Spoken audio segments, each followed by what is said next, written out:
What's up, everybody? I'm Nick Irwin, and this is Beyond the Ballot. We're back again. Real quick before we get started, got a quick message for Tasha. Did you know I have a podcast?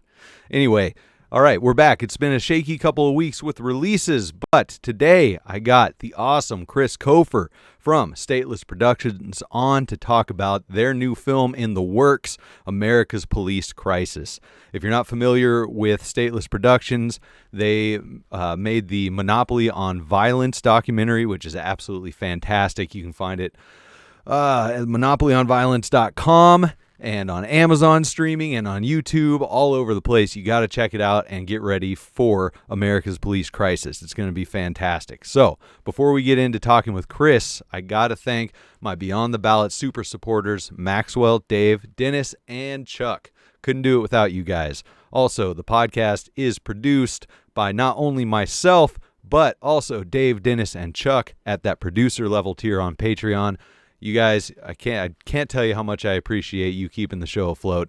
You're awesome. And thanks everybody for listening and all that, of course, too. That's all I need to keep the show going is for people to keep watching, keep enjoying it. So I'm glad you do. All right, without further ado, here we go.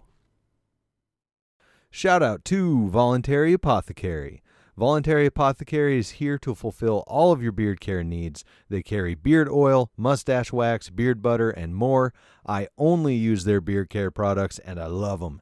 You can check out their amazing products at voluntарyapothecary.com, and listeners of the show can take 10% off your order with code BEYOND at checkout.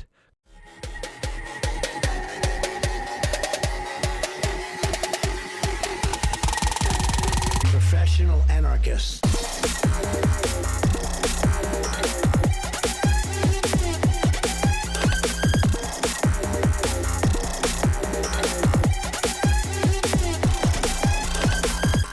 You guys are getting paid? All right, we're back again for another episode of Beyond the Ballot, and I'm joined once again by Chris Cofer, and I think the last time you were on, the show was still the Dank Podstash, so now you're on both iterations of the show. Fantastic, and you are one of the masterminds behind Stateless Productions, and you got some exciting news. I'm going to let you drop it. Introduce yourself and drop it. Yeah, well, sure. I'm Chris Cofer. I'm a director and producer of films. I'm also the managing partner of Stateless Productions. And some of your audience may have seen our first film, The Monopoly on Violence. And that's something we released in June, initially on YouTube. But now we've got it available on Blu-ray and streaming for free if you've got Amazon Prime. So if you want to see the first film, you can check it out there. But what I want to talk about today was we have a crowdfund for our second film. It's called America's Police Crisis, and it is a film exploring the many problems that exist within the American policing system in the United States. Heck yeah, man. And Monopoly on Violence was fantastic, so I know people can only expect more good stuff. And it's no bias, even though I had a small interview in Monopoly on Violence. So Go watch that, and don't forget to rate that on IMDb and all that stuff too, so they can keep shooting to the moon with Monopoly on Violence. But America's police problem. All right. So you guys started this like right after Monopoly on Violence, right? You started getting things rolling?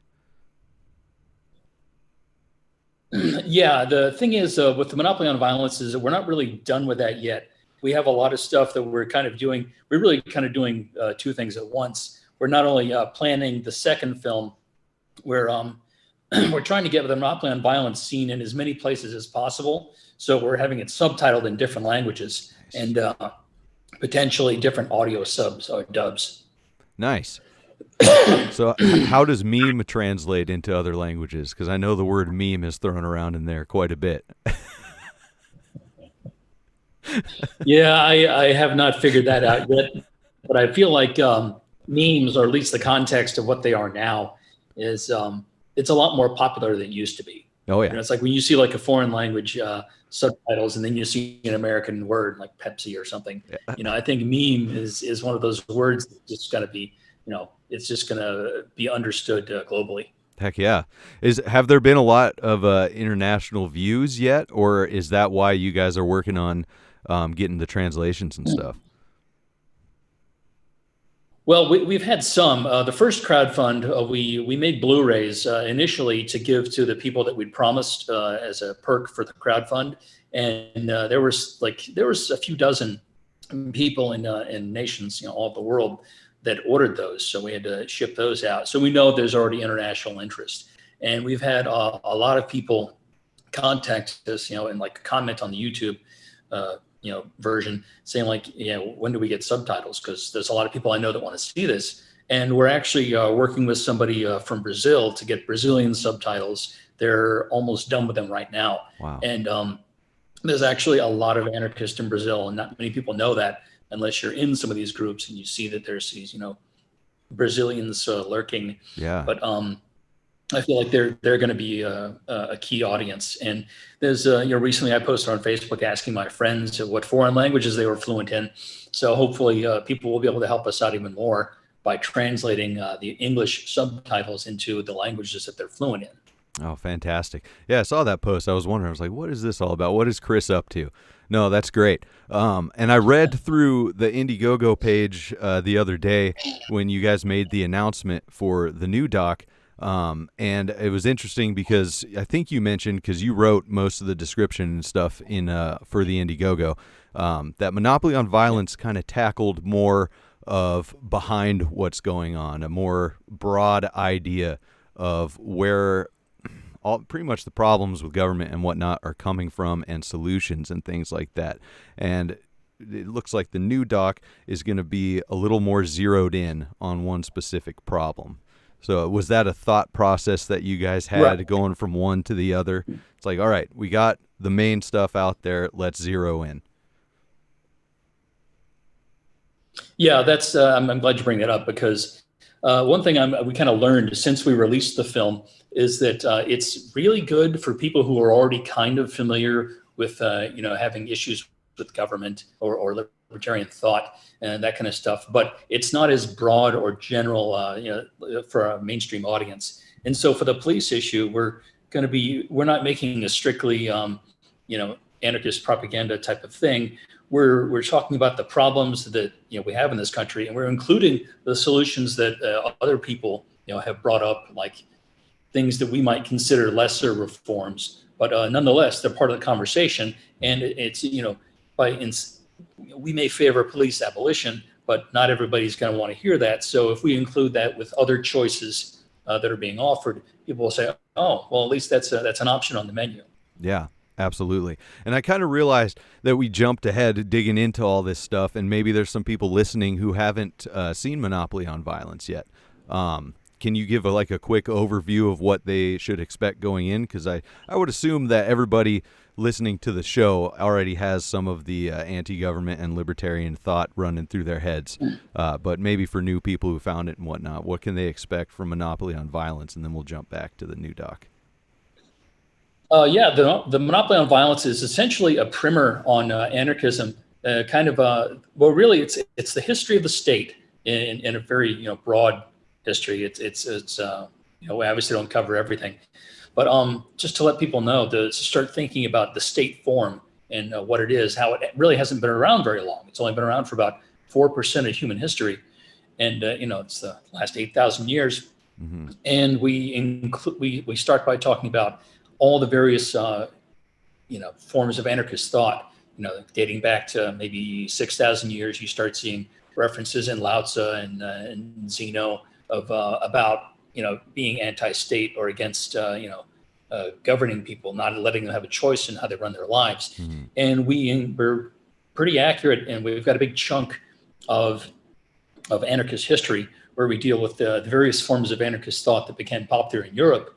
And the things, you'll sometimes hear anarcho-communists and other forms of anarchists say, hey, well, that was our word first. And, people that we relate to thought of these ideas before you guys. And it's like, okay, that's true. And here's how the ideas have changed and progressed, up until the modern era. And there's really not many parts of anarchism that we didn't hit. Like, we probably could have talked more about green anarchism, but, that's still relatively new. There's not as many authors about that. But that may be something we can talk more about in the future. Sure. But also, there's a lot of interviews with scholars and academics and activists, people like yourself, and even memers and podcasters. That was the segment you fit into, and we just get people. It's a broad overview of anarchist thought, and it's not just the points of view that I might personally like, but some of the other ones as well. Yeah. Just so people can. It's like having many doors available to enter, a chat, so to speak. Yeah. The chat being about what to do with the problem of the state. There's different approaches, but we can all agree that this coercive form known as the state really does need to be addressed and ideally, ended. Yeah, absolutely. So it's a starting point for the conversation. Yeah, and it was perfectly laid out that way because it's just like you said, it goes from the history all the way up to people currently doing things, which was really enjoyable to watch already being in, I guess, the movement, for lack of a better term. But I've recommended it to other people. Like I had my immediate family watched it, and they thought it was fantastic, and just tons of other people. Cool. And they like the way that it did progress that way. And it was super interesting. I can never remember his name, but I think it was the first interview, and he was in there quite a bit. I want to say historian, professor. James C. Scott. Yeah, and talking about how taxation and the rate of taxation really defined when a state was kind of formed and powerful, I guess. That was really interesting. Yeah. I mean, I really feel like the film's contribution to the conversation was context for what the state is and how it began.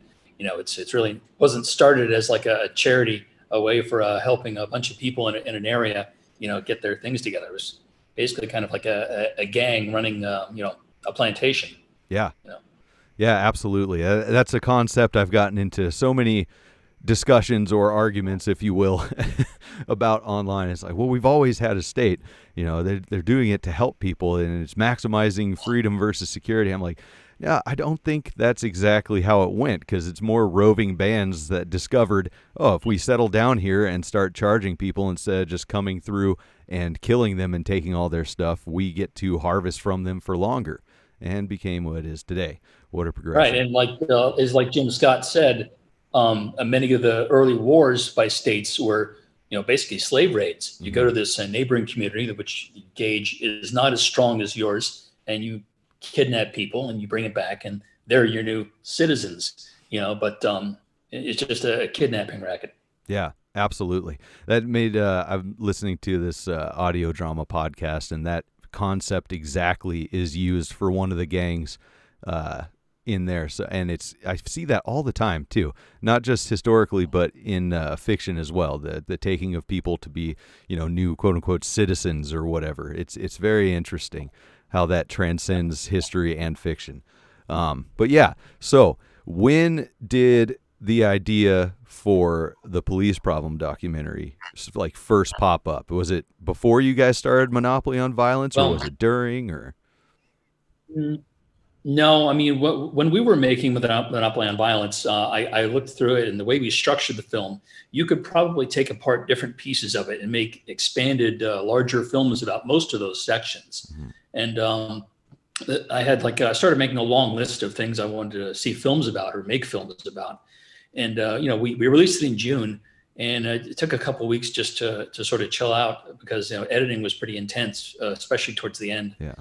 And, then I talked to Robert Beeler and Peter Quinones, my business partners in Stateless Productions. And I said, we should probably start planning, what the next one's going to be while we're still working on getting this one spread as far as we can. And I initially had proposed a film that was kind of a film about the military, more of like a counter recruiting effort. But, we may still make that movie. And then Pete brought up, this is, if you remember in the summer, that's you were seeing police stations on fire. Mm-hmm. You were seing a lot of people in the streets, people even during a pandemic, you see thousands of people that are just really outraged about, the latest in an endless stream of police killings. And so here's, it wasn't tough to convince us that, maybe we should focus on the police for the next film. And then we can just do other films after that. Yeah, absolutely. Yeah, I figured that was definitely a motivation. And so we just started. Yeah. Yeah, that was most of 2020 was people having problems with police more than, our usual crowd having problems with police, and the ramping up of all of that. It's definitely an important thing to bring up. It seems like, though, a lot of it has died down because you see with the selection of Joe Biden and Kamala Harris, author of 94 Crime Bill and former cop herself, and the people who support them, a lot of which were also at the involved in some way with the anti-police movement. A lot of the fire, literal fire and figurative fire, has died down for the hate for the police, at least from what I've seen. There's still a lot of lingering, channels and stuff where people are talking about that, more normies and whatnot. But hopefully this might bring it, dial it back up. What are you guys like? What would the response that you guys would want look like? You mean like what do we want the audiences to get interested in, or? Yeah, exactly. Well, we want them to rethink what the function of police is. Most people are like, you hear these stupid remarks like, well, next time your house gets robbed, call a crackhead, or whatever. Because it's like, people who have social media feeds like ours, we understand that if you call the police, you're not only putting your pets at risk, you're putting your whole family. It's like they'll just show up, guns drawn, and they might, sometimes they mistake the homeowner for the burglar, and that's not really security. And there's the whole no snitching thing in a lot of urban communities. It comes from understanding that the police aren't your friend. And it really, when they show up to take a police report, they're also looking around your house to find out what they can get you on. So you may get your house broken into, and they find a joint or something, there, and you're in a state where it's not legal. Hey, guess what? We'll sure do what we can to find your TV, but you're going to have to come downtown with us for this stupid little infraction. Yeah, absolutely. But really, we want people to consider the overall purpose of, protection. Whether it's, if you wanted to be self-reliant about protection, that's fine. If you wanted to hire a company like ADT or something a little beefier, to show up when you're being attacked, or, when there's someone breaking into your house, that's an option. If you wanted to have something where your whole community recognizes there's a lot of crime in the area, and you get volunteers to do basically an armed neighborhood watch. And, in our communities, we've seen, people sometimes patrol their neighborhoods with their, long rifles and things like that. And they tend to have very few problems. Yeah. But I mean, there's a lot of, we just want people to realize that there are options. If you're going to be thinking of the police as security, the way things are now, it may not be your best option. Right. No, that's a fantastic opening point because, like you said, you're not going to convince everybody all at the same time to just completely abolish the police. So getting the options in their head is great. Right. And you mentioned the no snitching kind of rules and whatnot for urban communities, and it made me think of a lot of stuff in more rural communities, the 3 S's, shoot, shovel, shut the fuck up. So all communities all over this place have different, unspoken laws, I guess, unspoken rules if you don't want to get fucked with by the cops, like what to do. It's interesting seeing how that stuff goes through. And so that brings me to the next thing I was wondering. Is this going to be another interview style documentary, or how are you guys going to lay this one out? Well, this one is going to be, it is going to have a lot of interviews, but we're going to be using more news footage because, obviously there's a lot of footage out there of police doing things that are just horrible. Whether it's, it's like if you saw in the crowdfund trailer, people getting pulled over and they end up dead, even though they're trying to comply. And the guy's like, well, just so you know, I've got a firearm. And then like a few seconds later, he's got 7 bullets in him. So that's definitely a part of it. Yeah, absolutely. Yeah, you definitely will not have any shortage of footage. So, like, what kind of people are you looking for? People who have been victimized by police, people who have done police activism. What kind of people should we expect to see in the doc?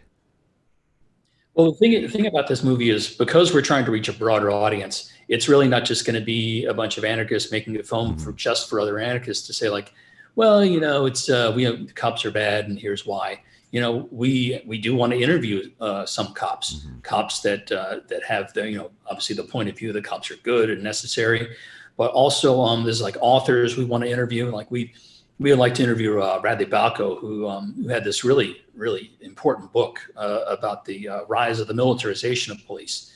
Balco has written, I think, for Wall Street Journal or Washington Post and Reason Magazine, places like that. And it's a really excellent book. It's something we kind of borrow some of the structure from. But also, we'd like to interview people who are the heads of police unions, who just so we can get their point of view about like, well, what do you think? Why do you feel like people have a bad opinion of police? Just to see if they're even cognizant of that.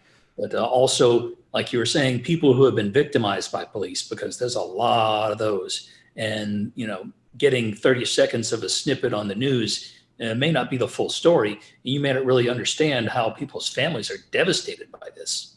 Yeah, absolutely. But we'll also talk to some other authors and academics as well. Yeah, awesome.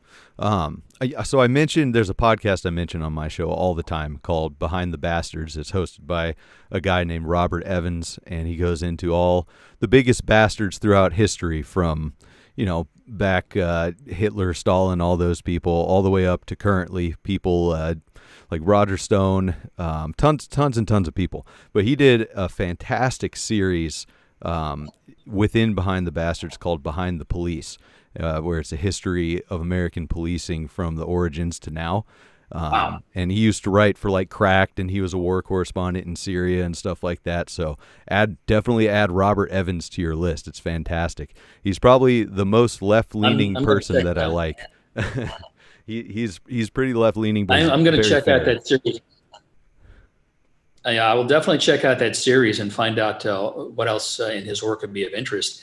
And one thing I didn't mention before is that you're probably not going to see many, if any, of the same faces that you saw in the first one. We're trying to talk to people that you might be more familiar to the regular news watchers, people that wouldn't necessarily know, the people on our side of the conversation. But I'm definitely going to check that out. We've already started compiling dozens of books. I've got a team of researchers, one of which you're familiar with, Jeremiah Harding. Yep. He's on our team. Killian Hobbs is back again. He was a writer on the previous one and did the narration, and they did the narration for our crowdfund trailer as well.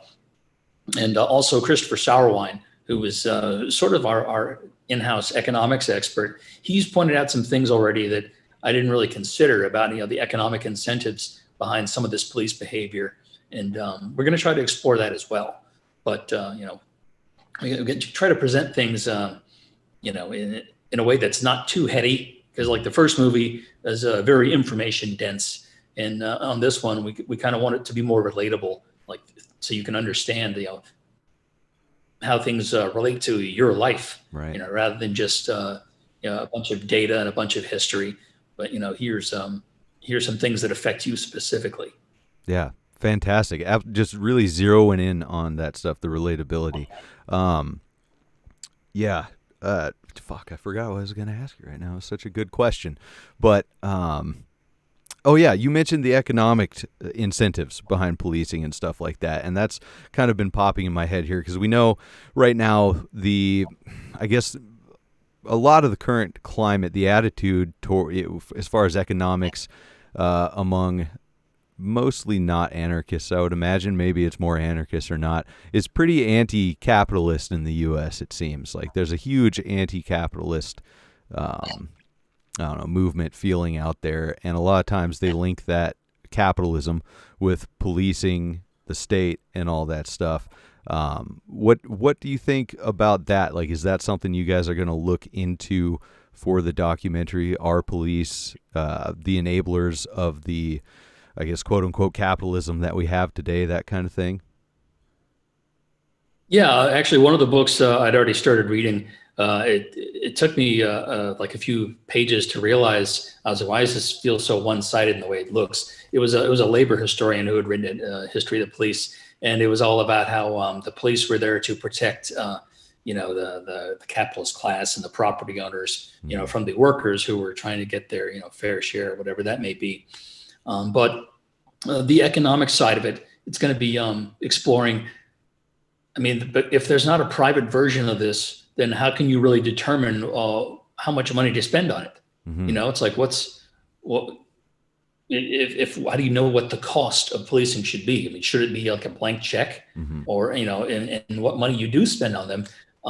How do you know what's getting the best results? Right. It's there's not many incentives for most police forces to do anything other than to continue to generate revenue through tickets and things like that, and just sort of feed people into this prison system.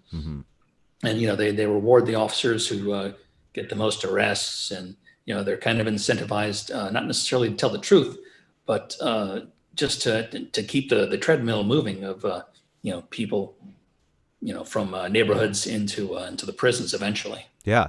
No, yeah, it's absolutely fascinating because they just pretty much get whatever they want, especially with the more militarizing of the police.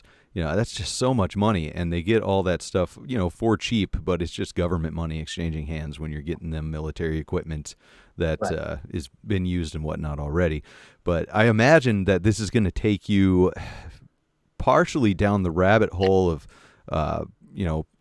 private prisons, prisons for profit, and how they interact with the justice system as well, huh? Well, we'll probably touch briefly on the prisons, but when you're exploring the justice system, it's like we didn't want to deal with the courts and the prisons and the cops, because that's like the three legs of the justice stool. We're more interested in it's like at least in like the prisons and the courts, there seems to be more procedure in the sense there's more checks and balances. But with cops, the juries believe them 98% of the time. Right. And when you're in a position like that, you've got a bunch of people, you're staffing your forces with the least intelligent members of your society, and they know they can get away with anything, and they're attracted to a position of power, and they wouldn't have really had much status in any other job. That's really dangerous. And it's you could say that there's bad things in prisons with corrections officers, things like that, but you don't see nearly as many deaths in those situations. Right. And in courts, you at least get a public defender. You got someone who's supposedly has your interests, and you can always keep appealing these decisions. Yeah. But with the cops, it's just if you get your head blown off on the sidewalk, there's no appeal to that. No. Yeah, that's kind of game over. So this is, I'm trying to think of how you guys are going to approach actual law enforcement and police union heads and stuff like that to talk to them. Because I would imagine as you email or reach out to them, however, it's coming from Stateless Productions and they're going to look into it. So how are you, I've tried to have conversations with cops in the past, without revealing that I'm an anarchist or anything like that. And the line of questioning, no matter if it's gentle or aggressive, eventually leads them to be like, all right, get the fuck out of here, man. I don't want to talk to you anymore. But I imagine you guys will take it a little more professionally than that. Like, how are you guys going to swing that? Well, that's really an excellent question. And like the first movie, we didn't get to talk to everybody we wanted to. Some people turned us down, they just didn't provide a reason. But for this, I'm really going to convince people in that position that, you probably want your position to be known. And if you don't trust the media to do it, it's like if you're the head of the Fraternal Order of Police, and the only time somebody wants to talk to you is when police have done something awfully wrong. Your 30 seconds on MSNBC or CNN might be kind of hostile. But we're willing to at least ask questions that allow people to get their pro police points of view out, so we can scrutinize those points of view. But you're right. Having Stateless Productions, that does immediately set off their radar. Yeah, it's like, what is this? But not everybody will really think of it. They might just be like, well, they're a production company and they made a movie before, and I could send them a link to the Monopoly on Violence. But that doesn't mean they're going to watch it. It's just like, oh, okay, they've got a movie. Oh, and it's on Amazon. I guess they're real filmmakers, so maybe this is worth doing. But also, there's more than one person that works in these organizations. So if the head doesn't want to do it, maybe the second in command wants to. Maybe their public relations person wants to. Maybe somebody who used to work for one of these organizations wants to talk to us. And it's just going to be a question of persistence. We're going to track down as many people as we can get. If we can't get the person who's running it now, get the person who was involved with them, a few years back. And their opinions may have changed a bit. So that may be even more valuable. Yeah, I'm really interested to see how that goes moving forward. Are you guys going to be kind of posting updates on how the filming and everything is going along the road to release? Yeah. Once we announce, that we've got an interview with somebody, we'll probably post that on our page, because that's progress. Mm-hmm. This is really different from the last movie in the sense that, we had a lot of ins with people who were in the first film. And that's why most of them said yes. But this, we're going to have to work a lot harder. We're going to have to be making a lot more phone calls and emails to talk to people who are, in these positions, or, because if we find a book that we really like and the author doesn't want to talk to us, well, we can still talk about that book or the ideas in it. We just have to either find someone else to interview about it, or, include it in the narration. Yeah. Or even licensing pieces that author, of an interview that author has done with another media outlet, which is, of course, fair game. Sure. So, okay. So either way, we're going to get the points of view there. Yeah. No, that's interesting, because I would imagine you're looking at books and whatnot from both sides of the spectrum. So it seems like you'd have more luck getting the interviews with people who are more open to ideas outside of traditional policing versus the law and order authors and whatnot. So that's going to be really interesting to follow along with. Are you going to be, I read you guys are doing an RV this time, so you're going to be driving around instead of having to fly across the country and all that stuff. Are you going to be on the road doing the interviews again? Yeah, it's going to be me and we have a director of photography now, Cody Smith. He shot a bunch of music videos and things like that. So no more worries about, a first-time filmmaker, getting a blurry shot here and there or anything like that.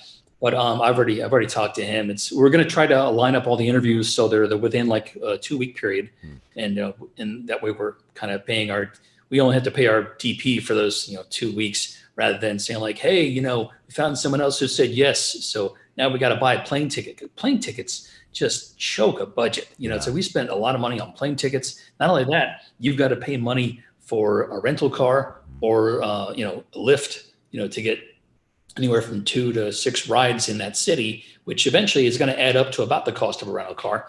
You've also got to get a hotel to get people to stay there. But Cody is willing to rough it with me to tolerate a couple weeks of snoring and such. And, we get to sleep in the RV and drive around and see all these people and just try to do, a straight line instead of like the last time where we went all across the country and even to Mexico. Yeah. Went to Acapulco, went to, to Alabama, to Mises Institute to talk to a bunch of folks there. Went to the Southwest, like to Louisiana and Houston and Austin and then Colorado. And then the East Coast trip, which started in New York and ended in Florida, and then I got to fly back for that. Then I did a separate trip to the East Coast to talk to James Scott, because to me, he was like the real, cherry on the sundae. Mm-hmm. It's like I felt he had such a good context for what we wanted to talk about, that it was worth whatever, to talk to him. No, absolutely. And we may end up having to do Zoom interviews with people that are paranoid or something like that, because even though I personally think that some of the virus paranoia will die down a bit over the next year, between now and summer, there's going to be some people that would just prefer to do Zoom interviews. Sure. Yeah, I hadn't even factored that into thinking about this, was people who were probably worried about COVID and stuff like that. But you know what they say, man, if you got 2 to 3 masks, I think you're good now, right? Is that what it is? Or is it 6? I can't remember. You just put all the masks on and you probably get some interviews. I'm just going to show up with two hazmat suits. Yeah. Yeah. Double it up. Can't hurt, right? No, that's fantastic. In case someone pokes a hole in one. Yeah. So you've got production crew, and that you've mentioned that on Indiegogo as well. you're going a little more pro with stuff this time. And it's just to polish this things time, up a little more. Like, what's the thoughts behind that?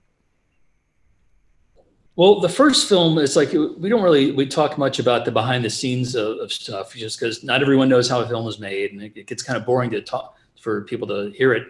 But everybody worked for free on the first movie because it was a labor of love. When we explained what we were doing, they're like, "Oh yeah, that needs to happen, and I'll do anything you ask me to." And our writers, researchers who became producers, JJ Boogie of Arrested Development. It's like he worked for free, and we've been able to spread some money to some folks. But basically, the first one was it cost less than the current budget just because we didn't pay anybody. That includes me. I actually ended up putting a lot of my own money into the film, which I still haven't gotten back yet, and might not ever. Yeah. But nonetheless, to me, it was worth it because it's out there now, and we can keep spreading it. But for this one, we've got we've offered money to our writers, producers to do this, and our sound mixer, and to JJ, and of course to Cody, our director of photography. And Cody's also done a lot of editing. He edited that trailer. Not the one of me, Pete, and Robert talking, but the main one. And so, he's really sort of a jack of all trades, but he's really good at all of them. And he did a lot of the graphics for the first one, like some of the animations. So he's a really valuable member of our team, and it was important for us to build money into that. Like, I tried putting a salary for myself in there, but it's like, really, if we don't meet our goal, I'll just do it without pay again because it's important to me. Absolutely. Well, if I hit it big on Dogecoin or any of these stonks from Reddit, I'm going to get in on that producer level. It's going to be fantastic. Certainly. Yeah, you mentioned JJ Boogie. JJ's fantastic. Anybody who enjoys the intro and outro music for Beyond the Ballot, that's all JJ Boogie. And I have his Instagram link in the description as well. So if you need music, that's your guy. I didn't know that. It's cool. Yeah, I love it. It makes me laugh every time too with the samples. Well, he was also interviewed recently by Thaddeus Russell on his podcast Unregistered, and that's an incredible podcast. I learned more about JJ than I ever knew, and I was like, wow, that's impressive. I'm gonna have to check that one out. Yeah, I've been slacking on my podcast intake, but I'll check that one out for sure because he really is a great guy, very helpful and talented. Okay, so when for sure. I'm assuming production has started, or are you guys still waiting for a lot of the Indiegogo to take off?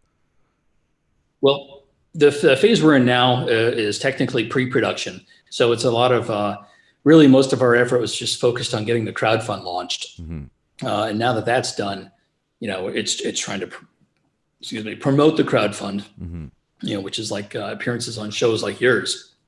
But also the writers and researchers, Jeremy and Christopher and Killian, they're also reading up on many of the books that we've got. It's like we found a lot of ebook form and sort of put them in the chat, and everyone has access to it. And some of them, those guys are pretty voracious readers, and we've got an outline. We've already figured out what we want, and we're trying to get different researchers working on different aspects of it, so it's not just everyone pecking at the same thing. But yeah, we're technically in pre-production. We'll be in production once we've got the money from the crowdfund, which is 30 days. We've got about 28 more days left on it. And you can still donate even after the crowdfund is ended. There's a feature on Indiegogo that lets people do that. Nice. So even if you think the campaign's over, it's not. You can still donate to us, and you can still get the perks that we were offering. But also Indiegogo makes you wait like a month afterwards. So wow. It's not quite as easy. Like, you can't be quite a fly-by-night operation. It's like, all right, we got the money the next day. It's like they keep a little bit in reserve, and then they also want to, just make sure you're legit. And after the first movie, they kind of realized it was easier to get approved for this one because they were like, okay, you guys are legit. Right. Oh, that's good at least. And yeah, man, when are we going to come up with some sort of agorist Indiegogo, GoFundMe Patreon, all that good stuff, all the funding stuff you can put together and not have to wait these times and pay all the taxes on, for F's sake. I mean, it's got to be hard since it's large amounts of money moving, but I don't know. You and I have talked about ideas about like that kind of stuff before, but man, hard to do. I mean, I think it'd be neat if you just had like an all crypto version, so it's not as trackable, and include things in there to help people keep their transactions private. So if you know any coders out there or people in the crypto space, that are really proficient in that kind of thing, then we should get someone on that. I mean, one of the problems I have is that I'll come up with a lot of ideas, but I really can only focus on so many at once. Sure. And I might have a great idea, but I don't have the expertise to get it accomplished. So they just sit on the shelf. Yeah. So if you can dig up some people to create like a crypto starter or whatever you'd end up calling it, that might be pretty cool, especially for projects like ours, because I really don't want us to be the only anarchist filmmakers. There's a lot of films that need to get made, and the sooner they get made, the better. So we need other people in this this media sphere, as we create the change we want to see. Yeah, absolutely. It's just making me think there are a whole lot of things that need to be addressed out there, film wise or otherwise, and promoting more of the podcasts and content creators that we have in the anarchist sphere out there. It's just kind of been a little heavy on my mind since all the events with the changing of presidency and whatnot, and the atmosphere towards not necessarily actual anarchists and libertarians, but what the media and the government are calling anarchists and libertarians. Do you have any concerns with that kind of stuff? Because I can't remember his fucking name. He's got a very punchable face. He's a mean-looking old man, but that's talking about coming after libertarians as domestic terrorists and stuff like that. And John, you're talking about John O'Brien, former CIA director. Correct. Yeah. And the thing that stood out to me in the statement on text was that he didn't capitalize libertarians. So I don't know if that was intentional or if he's looking at the more anarchist leaning crowd. But with all this stuff going on, is that something you guys are going to have to contend with, going around and doing this stuff? Probably, but because we're not really focusing on making this a specifically anarchist solution, it should be a little easier. Mm-hmm. And I feel like if we were to send a potential interviewee to our crowdfund page, it wouldn't necessarily look like we're saying, all right, let's figure out the latest way to burn the place down. Sure. We're even if they look at the monopoly on violence, it's so many just dudes in suits. Mm-hmm. It's like, how dangerous are they? Yeah. They look like somebody that most of the normies would see on Sunday morning, or whatever. But also the problem is we're really not popular enough to even be on the radar.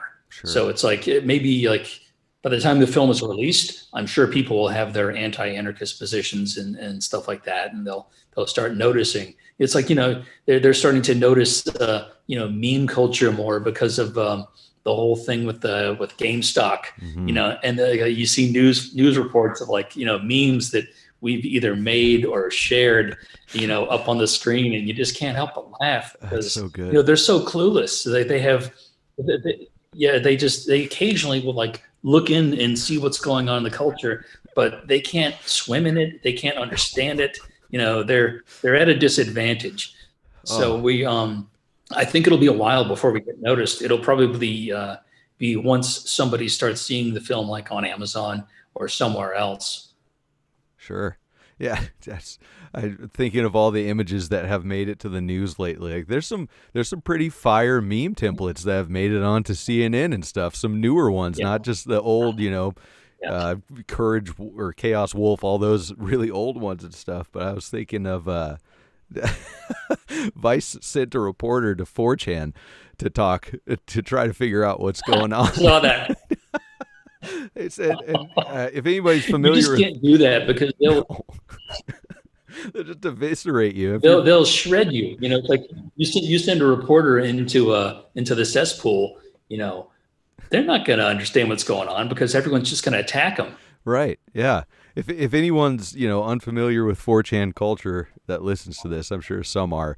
One of the rules of 4chan is that females don't exist on the internet, and so the Vice reporter, first thing she did was introduce herself as her name, and she's a female, and put down some questions, and the only response she got was to show pictures of her breasts or get the fuck off the platform, and because that's the traditional 4chan troll response.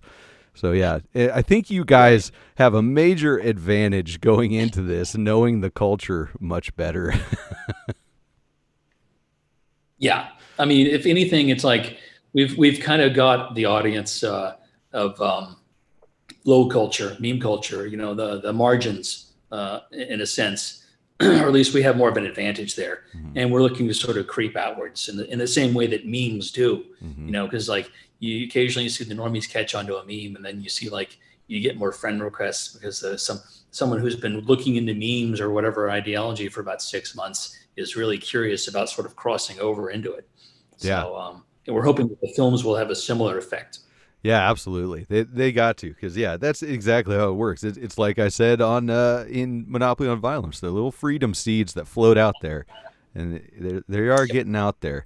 So what are you guys at as far as like orders, views, and whatnot for Monopoly on Violence? How's it performing?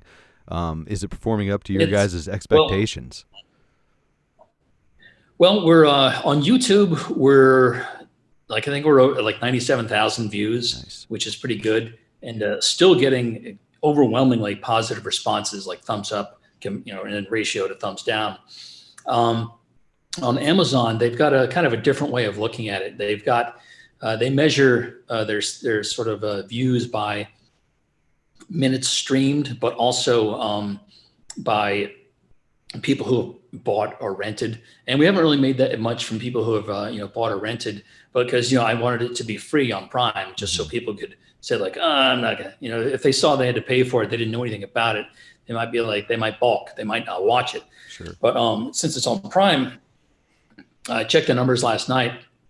It's like 160,000 minutes. And they don't pay a lot for that. They pay like 1 penny per hour streamed. Oh wow. So, but basically, I think it's like I looked at the daily average, and it seems like 50 new people are seeing the movie a day. That's wow. Just based on the minutes alone, presuming that they all watch it to the end. It might be like maybe 100 people are just watching the first 20 minutes and then going to sleep.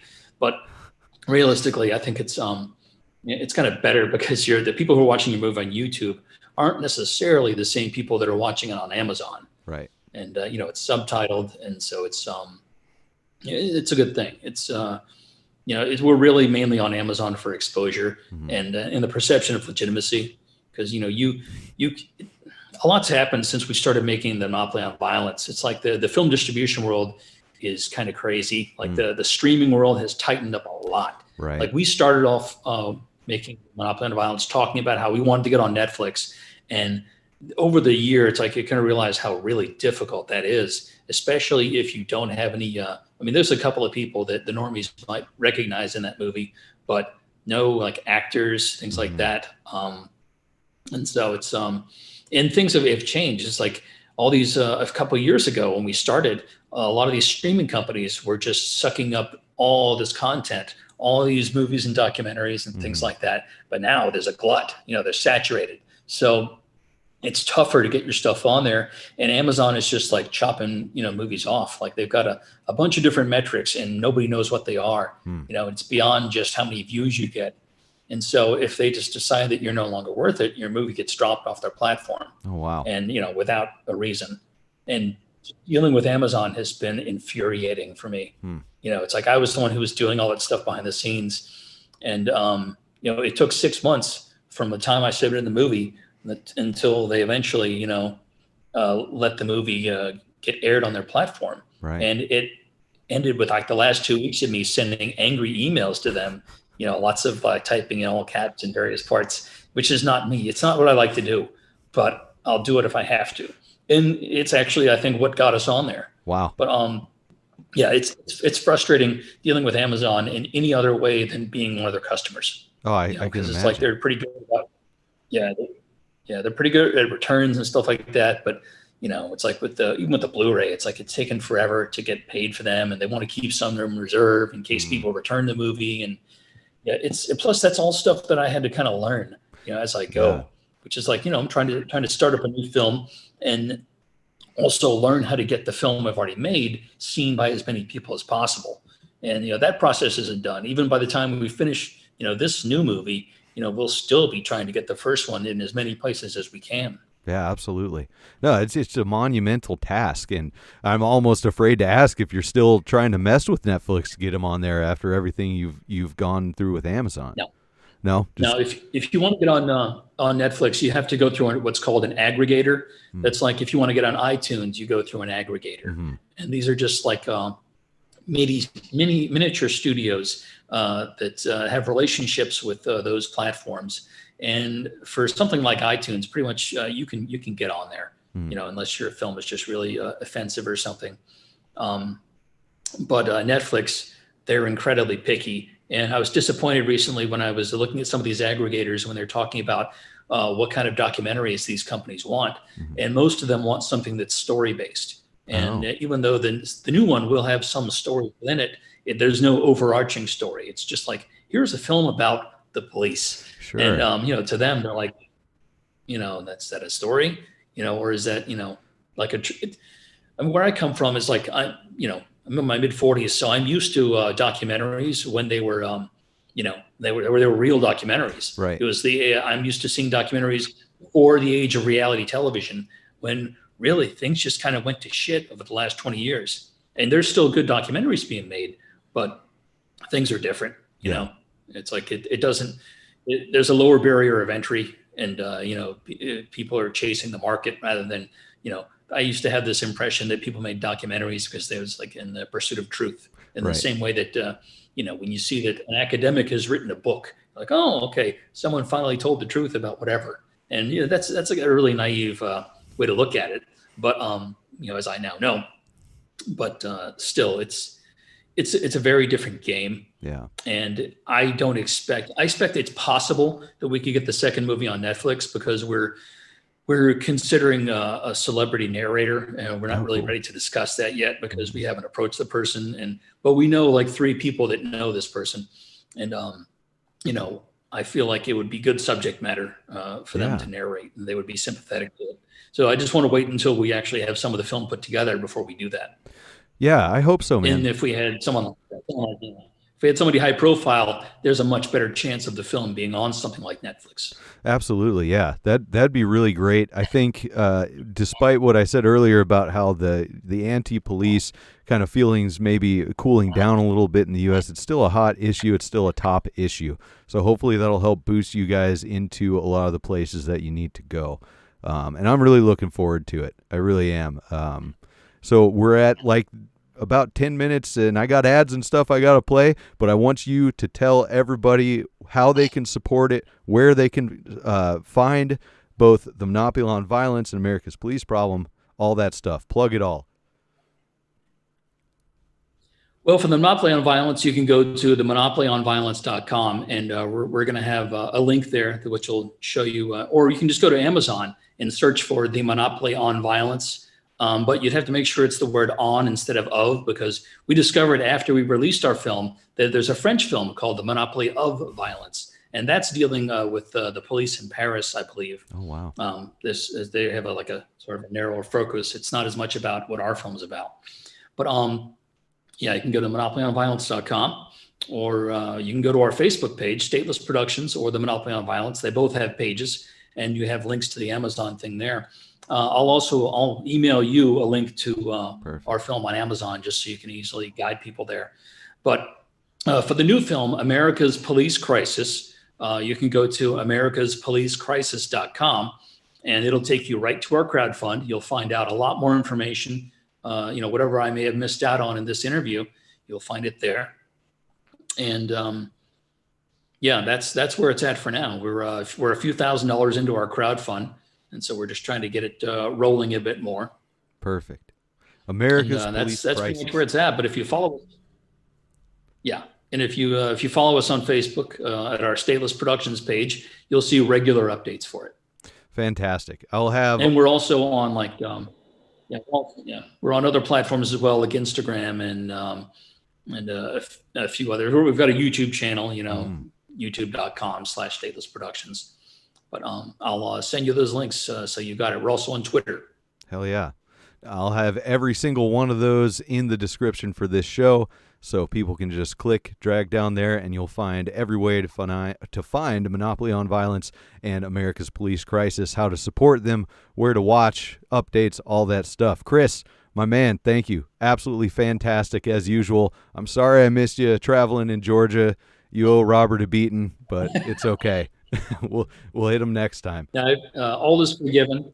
All is forgiven, and thank you not only for participating in the Monopoly on Violence, but for helping us promote our projects, our newest ones. We really appreciate your help and generally what you're doing with your podcast. Thanks, man. I love to help. I love it. I believe in what you guys are doing. It's fantastic. All right, everybody, you get out there and you support Stateless Productions with all this stuff, because like Chris said, it is important. People need to hear it, and we got to keep that message moving out beyond our own circles. All right, man. Everybody, y'all take care. Thanks for listening.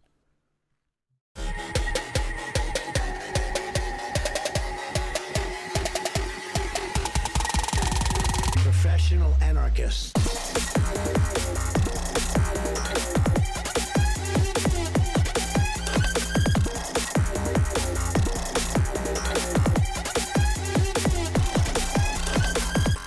You guys are getting paid?